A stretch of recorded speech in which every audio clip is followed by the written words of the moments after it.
Advocate মনির, আপনি কি একটু রেসপন্ড করবেন? উনি দুটা বিষয় একদম স্পষ্ট প্রশ্ন করেছেন। এক হচ্ছে যে আপনি যে বলেছেন যে বিবর্তন বা এই পরিবর্তন বা অ্যাডাপশন বা অভিযোজন এটা যে আপনি নেন, এটা আসলে ইসলাম মানে কিনা, পর্দা সংক্রান্ত একটা জিনিস ম্যান্ডেটরি কিনা, নাকি আপনাকে ইসলামী নামটা আপনি আর ব্যবহার করতে পারবেন কিনা যখন আপনি এই অ্যাডাপশনের মধ্যে দিয়ে যান বা ইভ্যালুয়েশনের মধ্যে দিয়ে যান। অ্যাডভোকেট শিশির মনির, আপনি যদি খুব সংক্ষেপে একটু আমার বলেন, আমরা আপনাকে। আমার মনে হচ্ছে জি।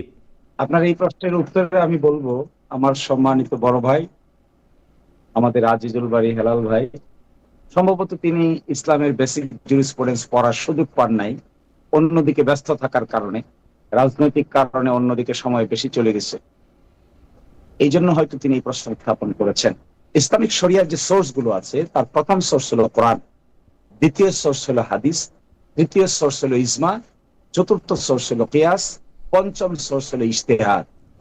ইসলামের এই যে অ্যাডপটিভ টেন্ডেন্সি বা অ্যাডপটিভ মেন্টালিটি বা সার্কামস্টেন্সিয়াল ইন্টারপ্রিটেশন, এটি আসে ইজমা, কিয়াস এবং ইজতিহাদ থেকে। যুগে যুগে যারা মুস্তাহিদ থাকেন, যারা ইজমা এবং কিয়াস করেন, তারা ইসলামের কনটেক্সচুয়াল ইন্টারপ্রিটেশন দিয়ে থাকেন। আর যে বোনের কথা বলা হচ্ছে, তিনি কি ছাত্র শিবিরের সদস্য? তিনি কি ছাত্র সংস্থার সদস্য? তাহলে তিনি কি পোশাক পরবেন তাকে ছাত্র শিবির বলে দিবে?